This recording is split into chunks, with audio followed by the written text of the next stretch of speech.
Good evening, folks. It's Diamond with the Oppenheimer Ranch Project and Magnetic Reversal News, bringing you a grand solar minimum update Thursday, September 17th, 11 p.m. Mountain Time 2020.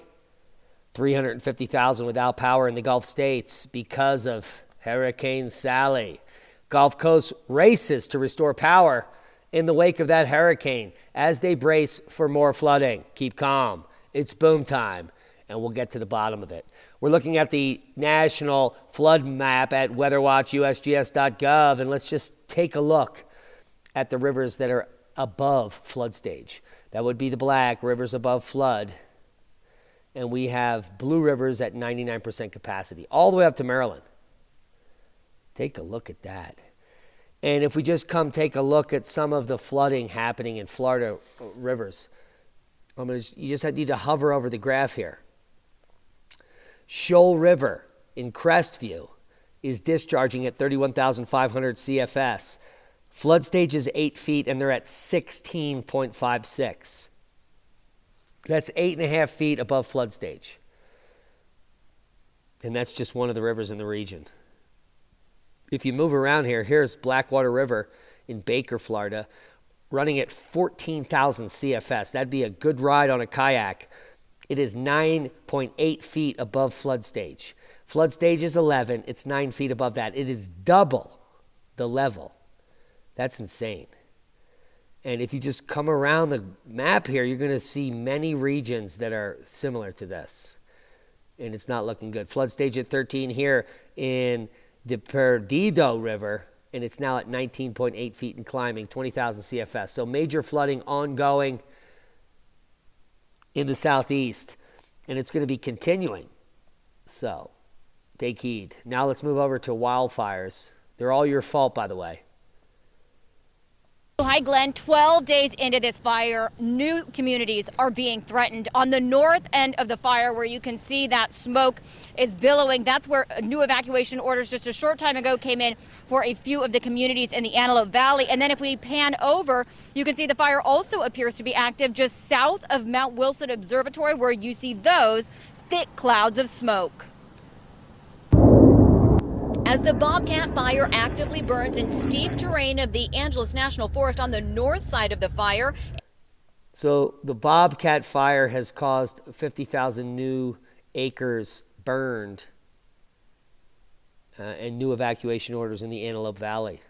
So those are ongoing developments. And let's real quick take a look at the power outages that we started the show on. You're looking at 190,000 people in Alabama. This is a small region. This is just in the southeast region. And also 150,000 in the Texas or the Florida Panhandle. Not the main portion of Florida, just over here near Pensacola. So we have over 350,000 without power in a small circular area here along the state line of Florida and Alabama.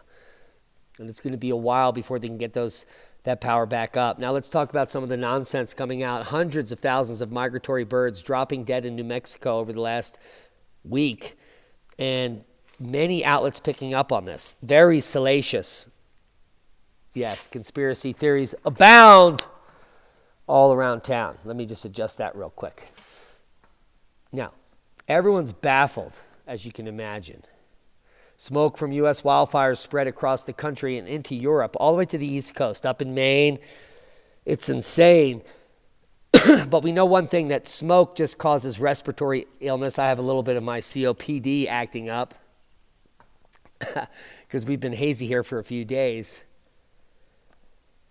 But let's come over to the Farmington Daily Times, where they say New Mexico bird deaths. Researchers gather more info on massive migratory bird die-offs, and they want to blame it on you. Climate change. It's your fault, folks. You're killing these birds. Well, we have the facts, and it's unfortunate that it's unfortunate that journalism is dead and no one even has a clue. What you're going to look at is a propagation of carbon monoxide from the 6th to the 14th of this month. And this is provided to us by NASA, of all people. And you're going to see that carbon monoxide plume get ever heavy over the New Mexico region here during the bird kill-off time. Now, I don't know if you know, but carbon monoxide will asphyxiate you. You don't know it's there. It's odorless. So if you're a bird flying around at about 2 miles off the deck of the Earth, and there happens to be a carbon monoxide plume this thick, you're going to fall to the Earth. Now, based on this data coming from NASA, it's just out in New Mexico where birds should have fallen. They should have fallen all the way along this strip. So we'll obviously be getting data coming out in the coming days to corroborate this, because those are the facts. That is the only explanation to the birds falling out of the sky. Not directed energy weapons, not climate change. It's not you. It's carbon monoxide this time, not CO2. Now, let's come over to some facts over at Electroverse, where Cap Allen has built an amazing blog over the last several years. Analysis finds solar activity controls climate change. Hello! Well, yeah. I've known that since 1989, based on proxy data, ice cores, and everything I studied in my paleoclimatology years at University, Temple in Philadelphia, teaching paleontology and stratigraphy to the masses via classes, most of which were in the field. I'm a field geologist by specialty, and that is my specialty. Isn't that special? Now, analysis finding solar activity controls climate change is not new, because when we have lower solar activity here and here, we have cooler weather, especially here during the Maunder minimum, Dalton minimum, Centennial minimum. These are proven facts based on data worldwide. It's just not local or regional. It's worldwide. Now, you warmists couldn't have picked a better starting point than 1880 to highlight the vertical gray line warming. And because that comes back around right here, where if you put a line here, it goes straight up. But natural climate variability is more cyclic than the mainstream wants to lead you to believe. Now, we know that the birds died from carbon monoxide, but the scientists are still investigating. But let's check out the warming on the planet. Nope. Sea ice thickness above average for the last 7 years. Also, the earliest turning point for sea ice building in the last decade. And we even got picked up on Sky News about a month ago as we reported on that fact. Not only that, take a look at the end of last year's Greenland ice melt. Record ice gain, 6 gigatons gain during peak melt, when they should be losing 4 gigatons a day. No one reported on that, but we did. And we're going to report on record ice gains, 3, 4, 5, 6 gigatons per day, moving into the beginning of building. It's going to be a record year on Greenland's ice cap, almost no melting happening during the cusp period. And we have, well, I'm just going to go out on a limb here. I've looked at all the telemetry and the details here on the data coming from the Arctic, and there is a prevalent wind pushing directly down on the Greenland continent. And we can even run this through for you. Let me see if I can get this here for you. So you can see here the progression as it was peak melt, and then we go back into the building. What happens when we go back into the building is that there is a compression of all the ice into this huge nook. And we've already got 4 to 5 meters of ice here in northern Greenland. This is going to be record gains here by the end of the ice season. We're looking at 10 to 20 meters here on the coast. And it's my prediction that we're going to have the first stable, thick ice cap form in the North Pole in the last 2 decades. It's going to happen this summer, or this winter, the winter of Binter, or the summer of Bummer, followed by the summer of Bummer, winter of Binter. Well, anyway, you get what I'm saying. It's going to be big. It's going to be huge. In the infamous words of Bernie Sanders, huge. And we will report on it because we just predicted it.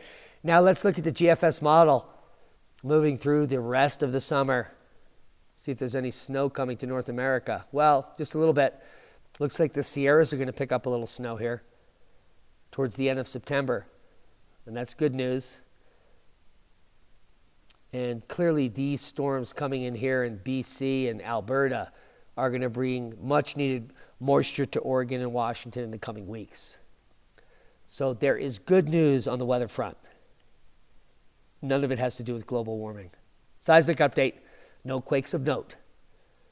Worldwide volcano news update, nothing happening of significance, standard volcanic activity. There is one quick thing we want to point out. Bezimiani volcano in Kamchatka is growing a new lava dome. Now, this is after several moderately large earthquakes have happened over the last week. So, is this magma, large magmatic intrusions moving into the subsurface? Yes. Will we see increased activity in Kamchatka? Yes. Is there a growing new lava dome on Bezimiani? Yes. So those are all yeses. I don't know what that is, but that's a boom. Scientists discover 120,000-year-old human footprints. Holy shit. Did I just say that? Discovery of ancient footprints flips previous theories on human migration from Africa. Of course it does, because it's wrong. Now, these hominids were walking around, humans, Homo sapiens, 120,000 years ago with camels and elephants and other gigantic animals. And it challenges the question out of Africa, which has basically been destroyed for a decade. Researchers like Robert Seffer and I have concluded that these migrations have happened way earlier than ever suggested. In my opinion, Homo sapiens sapien has been on Earth for 5 million years. And talking about some footprints 120,000 years ago is almost embarrassing. So there's that. What we should glean is that 120,000 years ago is 114,000 years before modern agriculture was supposedly developed. So apparently we just walked around for 120,000 years until we figured out how to grow food. Does that make any sense? Probably not. Protesters demand Bill Gates' arrest as huge anti-Gates mural emerges in Melbourne. Why not? Anti-vaccine street art depicts smiling Bill Gates holding a syringe. Yes, it's time to install your update, says Bill, in this mural. Now, this man has enough money to house all the homeless, to feed all the hungry, to end GMOs, to fix agriculture. But he spends it on vaccine development, geoengineering, and other nonsense that we would care not discuss on this channel because we will be demonetized. So it's anyone's guess, while this schmuck controls the vaccine industry and your future, why he has destroyed small businesses and has led to the implementation of globalism worldwide. You let him. But people are fighting back, and the time is now. Now, Adbusters, September 17th, White House siege, 2 months ago, organized by the supposed Occupy movement, is nothing. It didn't happen. And let me tell you why. This is not an Occupy movement event. Occupy was all-inclusive, left, right, center. Every American that wanted to redress the constitutional complaints were allowed to come to Occupy. We had like 50 or 60 different groups of people that had their own complaints. We wanted pollution ended. This, that, third. Well, this chart over here that was organized by George Soros and Adbusters was looking for right-wing or left-wing extremists to show up. It was a Democrat event to get Trump out of office. That's not what Occupy's about. Occupy could care less about the left or the right or any of the puppets in the government. And Adbusters ran with it, and they did not get any traction because people that were in the Occupy movement, like myself, were like, what the fuck is this? This is not Occupy. How come my opinion is not expressed here? All opinions are expressed when we're redressing the government, because anyone that wants to redress the government is allowed to redress the government, just not people that support baby-sniffing Joe Biden. Hello. Now, I didn't vote for Trump. I certainly won't vote for Biden. But the facts are that ad busters just got busted in the ads. Now, they first started proposing that the siege on the White House was going to happen and we're going to occupy all the cities, including the White House today. Guess what? Nothing is occupied. Second, they started the campaign by showing pictures of a burning White House while Antifa members were getting arrested and charged with crimes that could end them up in jail for up to a decade. So the organizers at Adbusters were probably like, wait a minute, we're terrorists, aren't we? So they stopped those flaming White House ads, and then it became a 50-day jazz impromptu. I mean, how pathetic is that? You're going from a constitutional protest where you're going to take down the government to 50 days of nonviolent impromptu jazz. Well, they pressed this for the last 8 weeks and zero traction, because who wants to play impromptu jazz when Antifa members are throwing Molotov cocktails at you and murdering you? That sounds pretty stupid. No one wants to go there. And in the end today, they post these false tweets. You're really gonna love this. Where the DC General Assembly of Occupy, which is not a General Assembly of Occupy, it's a General Assembly of left-wing radical ass-tarts that can suck it, are like, the threat of violence is very real for protesters in Trump's America. We can't occupy anymore in Trump's America. We can only occupy in Obama's America, which created Antifa and BLM. The violent rioters and protesters that have destroyed $8 billion worth of infrastructure in Democrat cities over the last 5 months. But over here, DC General Assembly, Occupy movement, quote unquote, because they're not, they're frauds, says that they're scared of Trump's America and that all the white supremacists are going to come and kill them. How hilarious is that? The very corrupt scumbags that have burned and looted your stores and cities are scared of patriots. People that want to uphold the law. They want to uphold society. They want systems running. They want small businesses operating, people successful in the low income brackets. Humans, the very protesters that are the same unemployed humans, are scared to fight for what they believe in. Well, I can say that Occupy within 1 decade went from something to nothing overnight.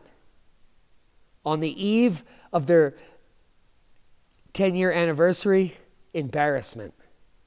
Or is it the 9-year anniversary? I don't even know. It's not even worth noting. Adbusters, George Soros funded September 17th White House siege went from burning the White House down to impromptu jazz to giving up. I wonder who's winning here.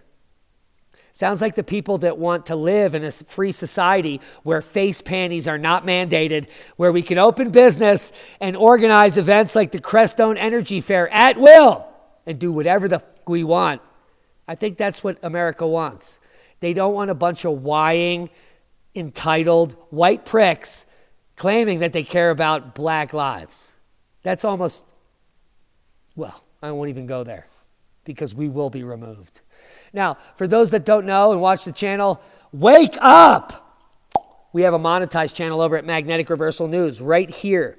You need to go there tonight any way you can. The link is below the video. The link is going to be in the comments section. The link is going to be over in the live chat.